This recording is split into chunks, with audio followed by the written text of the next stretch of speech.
अस्सलाम वालेकुम स्टूडेंट्स।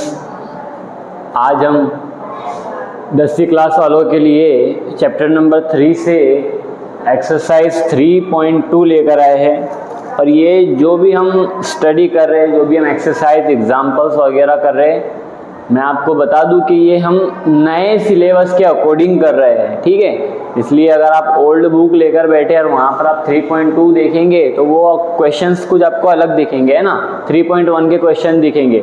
इसलिए मैं थोड़ा आपको क्लियर कर दूं कि हम जो भी पढ़ाई कर रहे हैं, जो भी हम स्टडी कर रहे हैं, वो न्यू सिलेबस के अकॉर्डिंग कर रहे हैं, ठीक है। चलिए स्टार्ट करते हैं स्वाध्याय 3.2 मश्क 3.2 से। और आज हमने थोड़ा इस तरह किया है कि इसके जो क्वेश्चंस है, 3 ही क्वेश्चंस है, लेकिन बहुत बड़े बड़े क्वेश्चंस है। एक क्वेश्चन के अंदर 4-4, 5-5 क्वेश्चन है। इसलिए मैंने आपके लिए आज पीपीटी का थोड़ा इंतज़ाम किया है, थोड़ा अरेंजमेंट किया है कि पीपीटी के ज़रिए हम इसको पढ़ेंगे। ऑलरेडी यहाँ पर सम सॉल्व किया हुआ रहेगा। मैं आपको बहुत अच्छे से उसको समझा दूंगा ताकि ये वीडियो हमारी छोटी सी बने और आपका जो जितना भी क्वेश्चन है सब उसमें अटेम्प्ट हो जाए ना। लिखने में जो हमारा टाइम वेस्ट होता है तो वो टाइम उसमें नहीं जाएगा। ऑलरेडी यहाँ पर क्वेश्चन सॉल्व किया रहेगा, पीपीटी मैंने आपके लिए तैयार की है, ठीक है। चलिए क्वेश्चन नंबर 1 देखते हैं हम। इसके अंदर प्रश्न 1 के नीचे ना द्विचल सुरेख समीकरण युग्मनो उकेल आदेशनी रीते मेड़वो, ठीक है। क्या बोल रहा है कि भाई आपको जितनी भी नीचे दी हुई है समीकरण युग्म, सबके आपको आंसर लाने हैं। टोटल 5-6 क्वेश्चन है इसके, तो आदेश की रीत से आपको इसके उकेल लाने हैं, ये यहाँ पर हमको बोला गया है ना। चलिए किस तरह करना है हमको। सबसे पहले हम देख लेते हैं कि समीकरण युग्म क्या दिया हुआ है। दिया हुआ है कि x + y = 14। ये है आपकी समीकरण नंबर 1। और समीकरण नंबर 2 है x - y = 4। तो यहाँ पर x और y की क्या वैल्यू आएगी, क्या उकेल आएंगे, ये हमको फाइंड करना है विद द हेल्प ऑफ आदेश की रीत, है ना। आदेश की रीत से हमको ये क्वेश्चंस को सॉल्व करना है। अगर उर्दू में कहा जाए तो बदल का तरीका बोलते हैं इसको, तो बदल के तरीके से इसको हमको सॉल्व करना है। तो देखिए किस तरह से इसको सॉल्व करेंगे। आदेश की रीत में बेसिकली क्या होता है कि 3 स्टेप के अंदर हमको क्वेश्चन को सॉल्व करना होता है। अगर आपने प्रीवियस मेरी वीडियो देखे हो या स्कूल वगैरह में भी आपने अगर पढ़े हो ये वाला चैप्टर से ये वाला पॉइंट, तो 3 स्टेप में होता है। सबसे पहला स्टेप क्या होता है कि दोनों समीकरण से कोई एक समीकरण आपको उठानी पड़ती है और उस समीकरण में चल को x को लो या y को लो, एक साइड में कर दो = के एक साइड में, राइट हैंड साइड में, और बाकी के जितने भी पद है, बाकी के जितने भी रुकने, उनको लेफ्ट हैंड साइड में कर दो, ठीक है। उसके बाद में सेकंड वाले स्टेप में क्या करना होता है कि वो जो हमने चल बाहर निकाले हैं उसकी जो भी वैल्यू आई है उसको अगली वाली समीकरण के अंदर पुट कर दो। इस तरह से आपको y की या x की वैल्यू मिल जाती है। और वही जो x या y की वैल्यू आई तो उसको समीकरण नंबर 3 में पुट कर दो, तो आपको दूसरा चल मालूम पड़ जाता है। देखिए मैंने जो भी आपसे अभी स्टेटमेंट कहा है उसको प्रैक्टिकली किस तरह किया जाएगा वो हम यहाँ पर देखते हैं, ठीक है। चलिए यहाँ से हम उसको सॉल्व कर रहे हैं कि समीकरण 2 माथी अभी जो समीकरण 2 है आपकी x - y = 4, इसको हमने लिया तो x को एक साइड में कर दिया = कि ये साइड में ऑलरेडी 4 था। ये जो माइनस वाला y है वो = कि इधर आएगा तो वो हो जाएगा प्लस वाला y। तो समीकरण 3 हमारी कुछ इस तरह से बनेगी कि x = y + 4 + y, ये बन जाएगी समीकरण नंबर 3। ये हुआ हमारा पहला स्टेप कि एक चल को हमने एक साइड में कर दिया। चलो नेक्स्ट स्टेप, दूसरा स्टेप क्या है कि समीकरण 1 में x नी कीमत मुक्ता, है ना। हमने क्या किया था, समीकरण 2 लिया था। तो अब हम क्या करेंगे कि ये समीकरण 1 में जहां पर भी x है ना, एक मर्तबा जहां पर x है वहां पर हम x नहीं बल्कि 4 + y या y + 4 को रखेंगे। तो समीकरण 1 थी हमारे पास में x + y = 4, तो वहां पर हमने क्या किया, x की जगह पर रखा है 4 + y प्लस ये वाला y = 14। इतना क्लियर है। चलिए अब क्या होगा कि ये एक y और ये एक y, 2 y हो जाएंगे, हो गया 2 y। और ये जो प्लस वाला 4 था वो = कि इधर आके माइनस वाला 4 हो जाएगा। तो 14 में से 4 को माइनस करेंगे तो 10 बच जाएगा, ओके। और ये जो 2 जो है वो मल्टीप्लाई वाला है, जरब वाला इधर आएगा तो डिवाइड में आ जाएगा, तकसीम में आ जाएगा। तो ये हो जाएगा 10/2, यानी कि y बराबर हमको मिल जाएगा 5। देखिए भाई कितना आसान था, कितना सरल था। चलिए y तो मिल गया, अब क्या करेंगे हम, तो दोनों ये वाली समीकरण में ना, x वाली समीकरण में y की जगह पर 5 रख देंगे तो हमको आंसर मिल जाएगा। देखो यहीं पर देख के पता चल जाएगा, 4 + 5 कितना मिल जाएगा, वो 9 मिल जाएगा। ओके, समीकरण 3 में y बराबर 5 मुक्ता 5 रखेंगे समीकरण 3 के अंदर, तो हमको क्या मिल जाएगा, x मिल जाएगा। तो 4 ऑलरेडी था प्लस y, तो y की जगह पर हमने 5 रखा, तो 4 + 5 कितना हो जाएगा, 9। तो x की क्या वैल्यू मिल जाएगी हमको, 9। तो हम लिखेंगे लास्ट वाली लाइन कि आपेल सुरेख समीकरण युग्मनो उकेल x बराबर 9 અને y बराबर 5 છે। है ना भाई, कितना आसान है। चलिए अगले क्वेश्चन की ओर चलते हैं।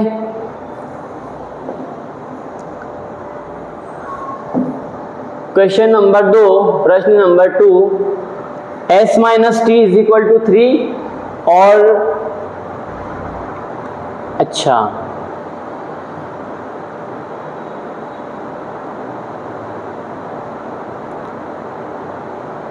और ये समीकरण नंबर 2।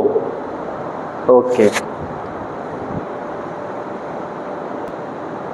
चलिए भाई यहाँ पर हमारे को टोटल 2 समीकरण दी हुई है बुक के अंदर। अब अगर आप देखेंगे तो बुक साथ में लेकर पढ़ना है आपको, है ना, ऑलरेडी मैं बता चुका हूँ आपको।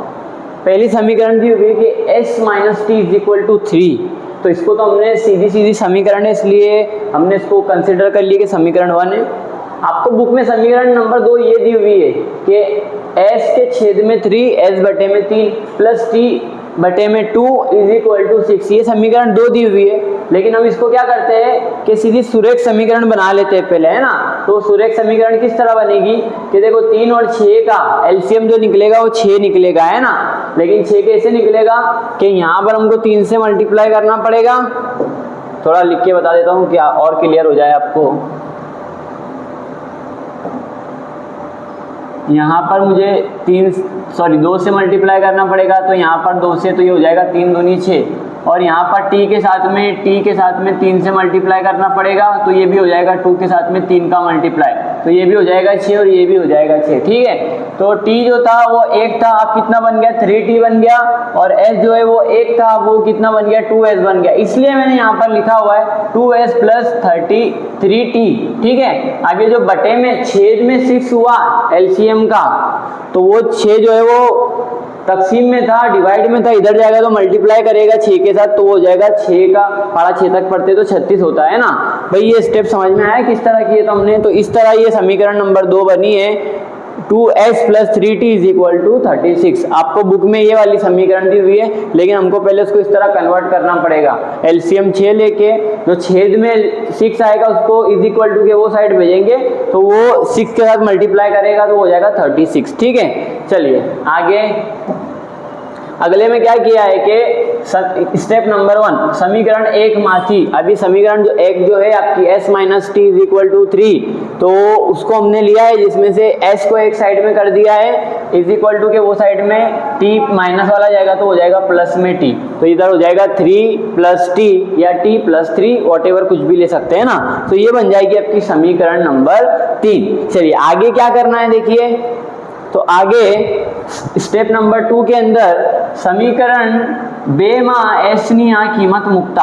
अब क्या करेंगे, हम ये समीकरण नंबर 2 उठाएंगे, जहां पर s है वहां पर हम s की जगह पर क्या कर देंगे, t + 3 या 3 + t वॉटेवर आप कुछ भी लिख सकते हैं ना, दोनों प्लस वाले में ये। ओके, तो मैंने क्या किया है कि 2s + 3t = 36। ये वाली समीकरण में s की जगह पर क्या रख दिया है, 3 + t। अच्छे से समझना वो स्टेप को। चलिए अब इसको किस तरह सॉल्व करेंगे, ये हो जाएगा 3 का मल्टीप्लाई 2 से तो ये हो जाएगा 6, फिर 2 का मल्टीप्लाई t से तो ये हो जाएगा 2t + 3t = 36, है ना। ओके, अब क्या करेंगे देखिए, ये जो 6 है ये जो 6 है यहाँ पर बताया कि भाई ये 36 कैसे आया, तो वो 6 से गुणाकार किए तब 36 आया, ये बताया है ना, इसको ज़्यादा इतना सीरियस नहीं लेना है। चलिए अब यहाँ पर क्या करेंगे, जो 6 से प्लस वाला इधर जाएगा तो माइनस में आ जाएगा, तो हो जाएगा 36 माइनस 6 तो हो जाएगा 30 यानी कि 30, और ये 2t प्लस 3t हो जाएगा 5t, तो यहाँ पर बचेगा 5t।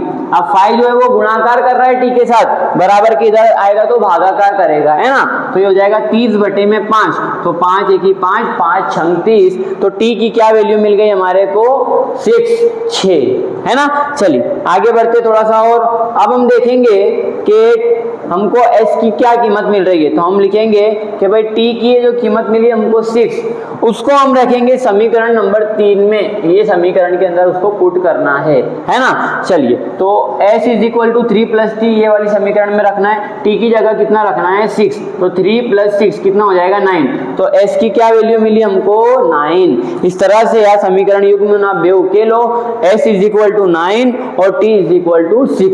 देखिए भाई कितनी आसान रीति, कितना आसान तरीका है इसको सॉल्व करने का, और इस तरह के जो सवाल है बेसिक वालों को भी और स्टैंडर्ड वालों को भी आने की पूरी पॉसिबिलिटी है। तो बेसिक वाले ये ना समझे कि हमको ये रीत तो नहीं आएगी, आसान आएगा, तो भाई ये भी आसान ही तो है, ये भी इस तरह का भी सवाल आपको आएगा। प्रीवियस ईयर के पेपर में इस तरह के क्वेश्चंस लिए गए हैं, तो भाई बी प्रिपेयर, है ना, एकदम रेडी रहना इस तरह के सवाल के लिए भी। चलिए आगे बढ़ते, क्वेश्चन नंबर 3। देखिए क्वेश्चन नंबर 3 में बोला है कि भाई 3x - y = 3 और 9x - 3 = 9। ये दो समीकरण युग्म आपको दी हुई है, दो समीकरण आपको दी हुई है। चलिए स्टेप नंबर 1 में हम क्या करेंगे कि समीकरण 1 उठाएंगे। मैंने लिखा है कि भाई समीकरण 1 माथी y = 3x - 3 मड़े 6। समीकरण 1 में से हमको क्या मिल रहा है, y यहीं पर रह रहा है और y यहीं पर रह रहा है, ये जो 3x है वो प्लस वाला है, तो इधर आएगा तो माइनस में हो जाएगा, ठीक है, ओके।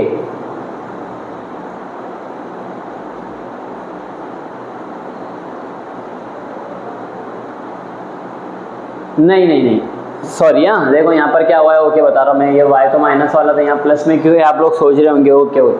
देखो क्या किया हुआ है कि ये जो y है ना माइनस वाला, उसको बराबर के ये वाली साइड में लाया हुआ है ना, तो माइनस वाला हो गया प्लस में, और ये जो 3+ वाला दिख रहा है उसको बराबर के वो साइड लेकर गया है, तो वो हो गया प्लस वाला माइनस में।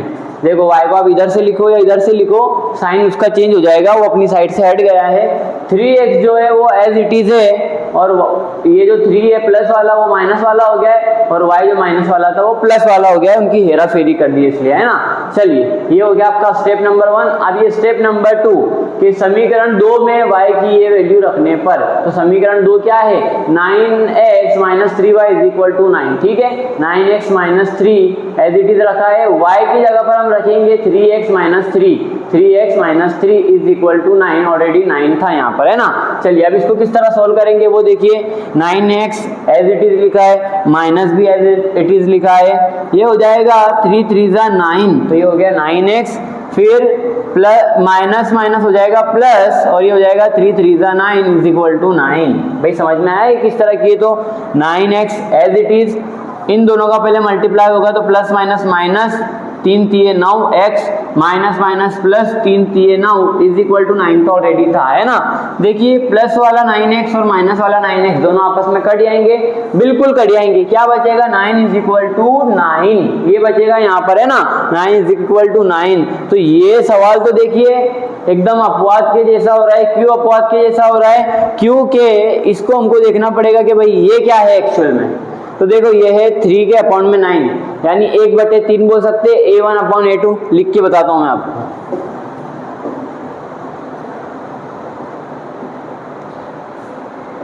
A1 कितना हो रहा है, A1 तो हो रहा है 3, A2 कितना हो रहा है, तो A2 हो रहा है 9, ठीक है।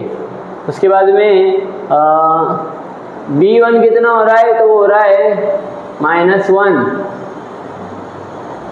B2 कितना हो रहा है, तो हो रहा है -3, C1 हो रहा है 3 और C2 हो रहा है 9, ठीक है। चलिए इसको करिए, A1 में A2, A1 कितना है 3 के छेद में 9, यानी कि 3 1 3 3 3 9, ये हो रहा है 1/3।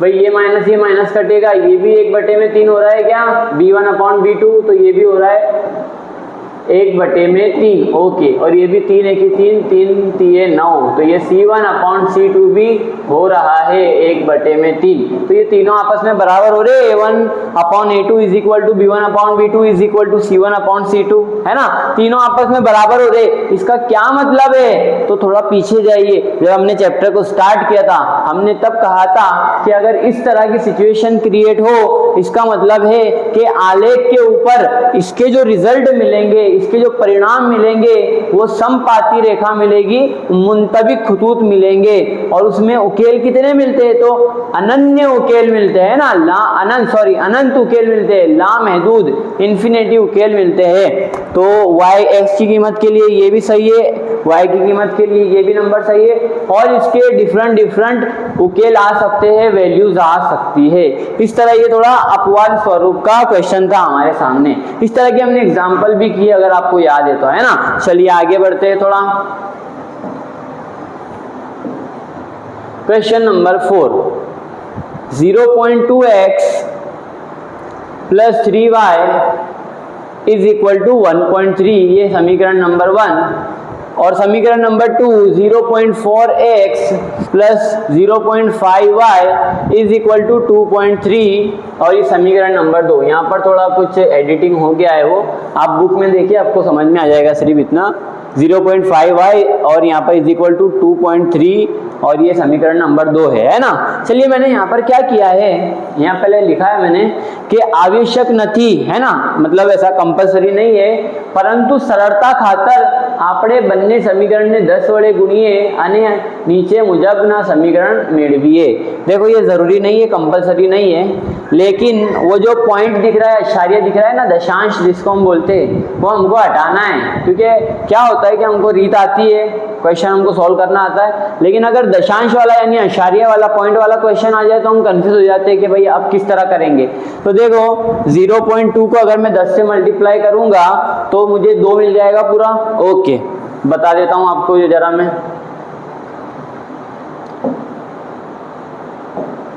ये है 0.2, इसको अगर मैं मल्टीप्लाई करूं 10 से तो ये एक अशारिया इधर आ जाएगा, इसका आंसर मिलेगा आपको पूरा 2। उसी तरह 0.3 को भी 10 से मल्टीप्लाई करूंगा तो मिल जाएगा 3। 1.3 को अगर से मैं 10 से मल्टीप्लाई करूंगा तो मिल जाएगा 13 यानी कि 13। उसी तरह 2.3 को 10 से मल्टीप्लाई करूंगा तो आंसर मिल जाएगा 23। तो जितनी भी संख्या है हमने सबको 10 से मल्टीप्लाई कर दिया है, तो हमको वैल्यू क्या मिली, अब समीकरण क्या मिली, 2x plus 3y is equal to 13 यानी 13, और 4x plus 5y is equal to 23 यानी कि 23 है ना। तो अब ये वाली समीकरण हमको देखनी नहीं है, अब इनसे हमारा कोई लेना देना नहीं है, अब हमको फोकस करना है ये 2 समीकरण के ऊपर। भाई क्लियर है इतना जो बोला है मैंने? नहीं समझ में आया तो थोड़ा वीडियो को रोको, पीछे जाओ और फिर से एक बार देखिए वीडियो, तो आपको समझ में आ जाएगा कि भाई क्या बोलना चाह रहा हूं, है ना। चलिए स्टेप नंबर 1 कि समीकरण 3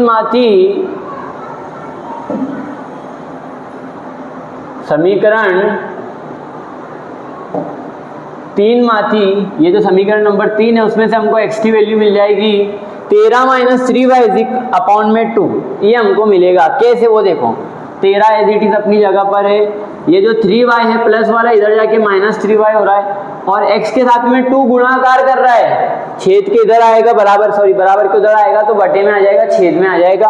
तो x की वैल्यू हमको क्या मिलेगी, ये मिलेगी कि x is equal to 13 minus 3y बटे में 2। भाई समझ पा रहे नहीं समझ पा रहे आप? ओके चलिए आगे बढ़ते थोड़ा। अब स्टेप नंबर 2 क्या है, ये स्टेप नंबर 1, ये स्टेप नंबर 2। चलिए इसमें क्या कर रहे हैं हम कि ये समीकरण 4 में जहां पर भी x है वहां पर हमको ये वैल्यू रखनी है। तो समीकरण 4 मैंने लिखा है कि 4x plus 5y is equal to 23, तो 4 की जगह तो पहले 4 रख दिया है। अब आया है x, तो x की जगह पे हमको क्या रखना है, ये रखना है ना। x की जगह पर 13 माइनस 3y और अपॉन में 2 plus 5y is equal to 23, ठीक है। तो देखिए ये बटे वाला ये कुछ इस तरह से 4 काउंस में 13 माइनस 3y अपॉन में 2 इस तरह से है, वो यहाँ पर बटे नहीं लगाया हुआ है। चलिए देखिए किस तरह सोल्व करेंगे आगे, plus 5y is equal to 23, है ना। चलिए ये इसको किस तरह सोल्व किया हुआ है, ये 2 और ये 4 आपस में कट जाएंगे, 2 1 की 2, 2 दूनी 4। अब ये समीकरण क्या बनेगी, 2 काउंस में 13 minus 3y plus 5y is equal to 23। इसको समझना है भाई आपको। हाँ, ये जो बटे का 2 था उससे ये 4 कट गया, मल्टीप्लाई और डिवाइड आपस में कट गए, ओके, यहाँ पे 2 बचा है। चलिए अब 13 दूनी होता है 26, प्लस माइनस माइनस, फिर ये है कितना है,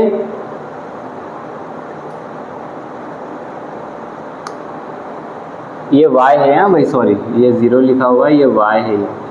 3 दूनी 6, 6y plus 5y is equal to 23, ठीक है। चलिए यहाँ पर बचा है minus 6y plus 5y is equal to 23। ये 26 प्लस वाला इधर जाएगा तो माइनस में 26 हो जाएगा, तो 23 में से माइनस करेंगे 26, तो ये बचेगा -3, और ये -6y और प्लस 5y, है ना, तो ये बचेगा -y बचेगा सिर्फ। 6 में से 5 जाएगा तो 1 बचेगा, माइनस इसलिए लगाया क्योंकि 6 बड़ा है, तो ये हो जाएगा -y इज इक्वल टू -3। तो सिर्फ y क्या मिलेगा हमको, 3 मिलेगा, दोनों तरफ का माइनस माइनस कट जाएगा, तो है ना। देखिए भाई बड़ी सरल रीत है, बड़ा आसान तरीका है। चलिए ये तो मिल गया हमको y। अब x किस तरह मिलेगा, तो x is equal to 13 minus 3y upon 2 माँ y इज इक्वल टू 3 मुक्ता। अब ये वाली समीकरण में, है ना, यहाँ पर हमको क्या रखना है, y की कीमत 3 रख देनी है, तो y को हमने रखा यहाँ पर 3। तो देखिए ये क्या हो गया, 13 माइनस 3 3 9 बटे में 2, तो 13 में से 9 माइनस करेंगे तो बटे के बचेगा 4 और बटे में है 2, तो 4 बटे में 2 यानी कि 2। तो x की क्या वैल्यू मिल जाएगी हमको, 2 मिल जाएगी। x की वैल्यू 2, y की वैल्यू 3। चलिए इसके बाद में अगले क्वेश्चन पर आइए। Question number 5, √2x plus 3y is equal to 0, और दूसरी समीकरण दी हुई है √3x minus √8y is equal to 0। ये है क्वेश्चन नंबर 2, है ना। चलिए किस तरह करेंगे इसको, समीकरण 2 में आती x is equal to √8y छेद में √3 इज, और ये हो जाएगी समीकरण नंबर 3। देखो क्या किया है मैंने, समीकरण 2 में से √8 को बराबर के उधर लेके गया तो प्लस में हो गया, और ये √3 जो है वो गुणाकार में था, x के साथ बराबर की तरह आया तो भागाकार में आ गया, ठीक है। चलो x नहीं आ कीमत समीकरण 1 में मुक्ता, ये स्टेप नंबर 2 कि x की ये जो वैल्यू है उसको हम समीकरण नंबर 1 में रखेंगे, तो ये जो x है वहां पर हमको क्या रख देना है, √8y बटे में √3, तो ये हो जाएगा 2 की जगह पर पहले 2 आ गया, तो फिर x की जगह पर ये पूरी वैल्यू आ गई, plus √3y is equal to 0, है ना। चलिए अब इसको किस तरह से करेंगे, तो मैं जरा आपको ये बता दूं कि ये जो √2 और √8 है, हाँ यहाँ पर मैंने लिखा है इसलिए मैं मेंशन किया हुआ है इसको, ये देखिए, इसको देखिए, इसको समझिए। √2 और उसका गुणाकार √8 से करना है, तो हो जाएगा 8 दूनी 16 √16, ठीक है।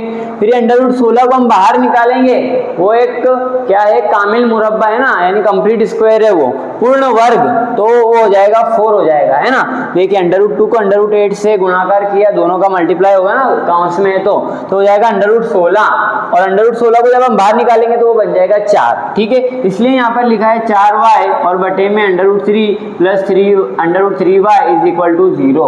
कंफ्यूज नहीं होना है कि 4 कहाँ से आ गया, ये बता दिया मैंने उसका तरीका किस तरह 4 आया है, तो ठीक है। चलिए अब क्या करेंगे, हम यहाँ से y कॉमन निकालेंगे, यहाँ बचेगा 4 के बटे में √3 प्लस यहाँ बचेगा √3 और बटे में कुछ नहीं है यानी कि 1, ठीक है। चलिए अब y बराबर आ गया 0, कैसे आ गया 0, तो यहाँ पर ऑलरेडी 0 था, ओके समझिए इसको, यहाँ पर y रखा है हमने, ये 0 था, √3 जो है वो गुणाकार में इधर जाएगा तो भागाकार में इधर जाएगा तो गुणाकार में हो जाएगा, तो 0 का मल्टीप्लाई √3 से करेंगे तो ये कितना हो जाएगा, 3 हो जाएगा, सॉरी 0 हो जाएगा, है ना। और ये प्लस वाला ये ऊपर है, ये आएगा बटे में आ जाएगा 4 प्लस √3, इस तरह से हो जाएगा ये, तो ये 0 के छेद में आएगा, इसका मतलब आंसर 0 आएगा, है ना। इसका end of the day answer क्या आने वाला है, इसका अल्टीमेटली 0 आने वाला है। चलिए अब हम x की जगह पर x की वैल्यू मालूम करते हैं, तो y तो आ गया है 0, अब x की जगह पर भाई ये वाली समीकरण में रखो, या ये वाली समीकरण में, या ये वाली समीकरण में। अगर हम y की जगह पर ये वाली समीकरण में रखते हैं, y की जगह पर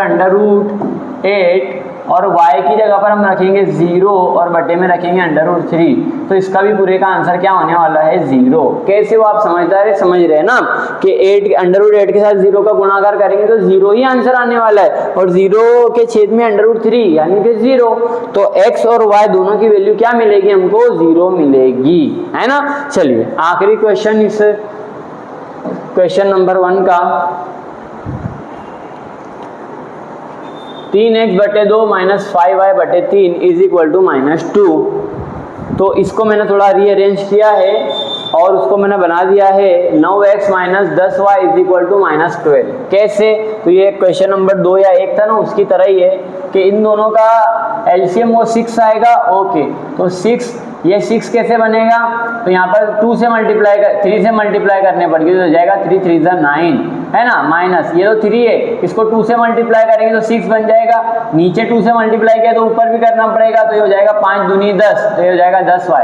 ये जो यहाँ पर 6 आएगा बटे में, है ना, छेद में, वो इज इक्वल टू की उधर जाएगा तो गुणाकार करेगा 2 के साथ, तो हो जाएगा 6 दूनी 12, इसलिए ये आया है -12, और ये 9x minus 10y is equal to -12, समीकरण नंबर 1। अब दूसरी समीकरण आपको ये दी हुई है कि भाई x बटे में 3 प्लस y बटे में 2 इज इक्वल टू 13 बटे में 6, ठीक है। चलो ये 6 कैसे बनेगा, 2 से मल्टीप्लाई करने पर, तो ऊपर भी 2 से देना पड़ेगा, ये हो जाएगा 2x, क्लियर है। ये 2 जो है वो 6 कैसे बनेगा, 3 से मल्टीप्लाई करने पर, यानी ऊपर भी 3 से मल्टीप्लाई करना पड़ेगा, ये हो जाएगा 3y इज इक्वल टू 13 के छेद में 6। अब क्या करेंगे हम,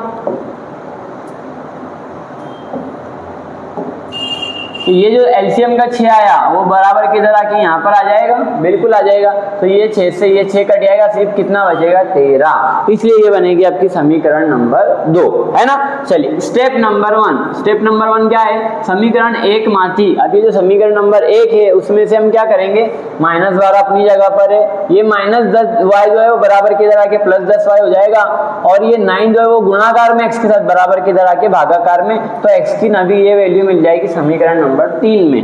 चलिए स्टेप नंबर 2 क्या है, समीकरण 2 में x नी यहाँ कीमत मुक्ता, ये समीकरण नंबर 2 है आपकी, x की जगह पर हमको क्या रखना है, ये रखना है, तो भाई 2 की जगह 2 रखा है, x की जगह पर ये पूरी वैल्यू रख दी है +3y इज इक्वल टू 13, ठीक है। चलिए अब समझिए इसको क्या हो रहा है, ये हो रहा है 12 दूनी 24 प्लस 10 दूनी 20 और बटे में 9 प्लस 3y, ठीक है। देखिए यहाँ पर कुछ नहीं है यानी कि 1 है, लेकिन एलसीएम तो 9 आएगा, यहाँ 9 है तो यहाँ पर भी 9 लाना है ना, तो यहाँ पर हम गुणाकार करेंगे 9 से, तो ऊपर भी 9 से गुणाकार करना पड़ेगा ना 3y को, तो 3 9 हो जाएगा 27, इसलिए यहाँ पर 27y हमने लिखा है, और ये आगे का तो एज इट इज, ठीक है। ये जो 9 छेद में था बटे में था बराबर के इधर जाके गुणाकार में आ जाएगा। भाई समझ पा रहे नहीं समझ पा रहे आप। चलिए अगले स्टेप में क्या करेंगे हम, तो इन दोनों को सोल्व करेंगे, -24y और +20y, तो ये कितना हो जाएगा, सॉरी प्लस नहीं ये नहीं, 20y प्लस 27y, ये कितना हो जाएगा 47y, और इन दोनों का गुणाकार करेंगे तो 117 आ जाएगा, 13 9 होता है 117, माइनस वाला 24 उधर जाके हो जाएगा प्लस वाला 24, तो इन दोनों का प्लस आएगा 141, ये 47 जो गुणाकार में बराबर के इधर आएगा तो भागाकार में, 141 को अगर हम तकसीम करेंगे 47 से डिवाइड करेंगे तो आंसर आ जाएगा y बराबर 3। अब x की वैल्यू मालूम करना तो बड़ा आसान है, स्टेप नंबर 3 के अंदर कि y की ये जो वैल्यू आई तो उसको हम, भाई यहाँ पर y आएगा, y की ये वैल्यू जो है वो समीकरण नंबर 3 में रखेंगे, तो यहाँ पर था y, ये थी समीकरण नंबर 3, -12 प्लस 10y अपॉन में 9, तो -12 प्लस 10 और y की जगह पर 3 बटे में 9, तो ये हो जाएगा 30, है ना, ये हो जाएगा -12 प्लस 30, तो कितना बचेगा, 30 में से 12 निकलेगा तो 18 बटे में आ जाएगा 2 बटे में 2, हाँ 2 या 9,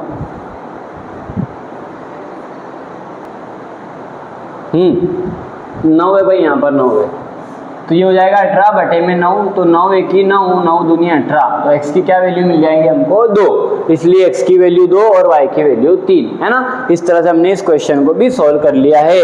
तो ये आपकी स्वाध्याय 3.2 का क्वेश्चन नंबर 1 था। एक्सरसाइज 3.2 का ये आपका क्वेश्चन नंबर 1 था। ठीक है,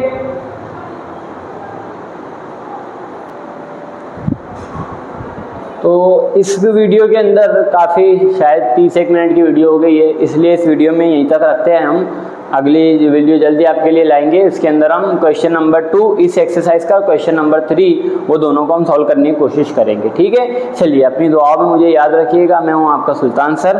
खुदा हाफिज़। अगली वीडियो में बहुत जल्द मिलेंगे।